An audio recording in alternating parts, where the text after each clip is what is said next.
I titulluar misionari në Shqipëri në fushën e betejës, përkthimi I studiuesit të njohur Mark Palnikaj, është libri që sjell shkrime të rreth 2 shekujve për shqiptarët dhe në veçanti për veriun deri në Kosovë të Padër Krakin. Këto shkrime ishin botuar në italisht nga pasardhësi I tij në Shqipëri, Padër Camillo Libardi, ndërsa Palnikaj I përkthyer në gjuhën shqipe. Libri u promovua të shtunën në bibliotekën Marin Barleti. Librin e fundit të Padër Camillo Libardit, I cili ka punuar 45 vjet në Shqipëri dhe mas 45 vjeç e ka larguar Ahmetzogu si person non grata, mas e shkroi librin Si u bë mret Ahmetzogu.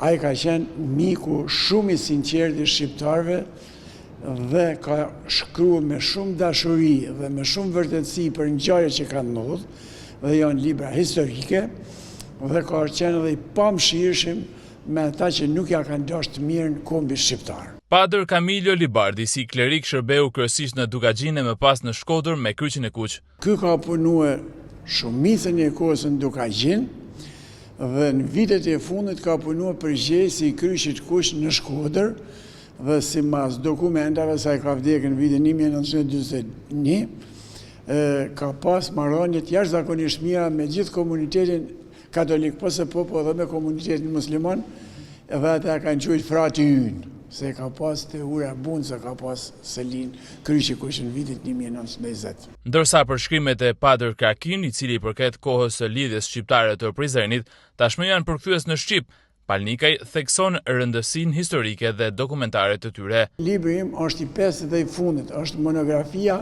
që ka bën ai për paraardhësin e tij për Alberto Krakin. E veçanta që këtë libër, që është shumë I madh, 150 faqe, për lexuesin shkodron dhe për lexuesit e tjerë, e veçanta është sepse ai nuk e trajton nga ana fetare pothuajse fare, po e trajton nga ana kombëtare. Dhe në kapitullin e 15 thotë çfarë bani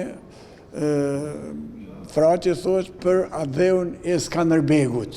Edhe ka bën 5 faqe, edhe tregon se si, domethënë, Frati, Patër Alberti, ju bani thirrje gjithë katolikëve, gjëqezëve, me bashkëpunue me komunitetin musliman të lidhjes Prizrenit për mbrojtjen e vendit të kombit nga Malizi. Promovimi I këtij përkthimi u shoqërua edhe me vlerësime nga të pranishëm si Leonard Qyteza, Roza Pietri, Prael Milani, Suela Ndoja, Nduet Sana e të tjerë të cilët theksuan se përkthimet të kësaj natyre janë të domosdoshme për të dokumentuar periudha të rëndësishme të historisë sonë kombëtare.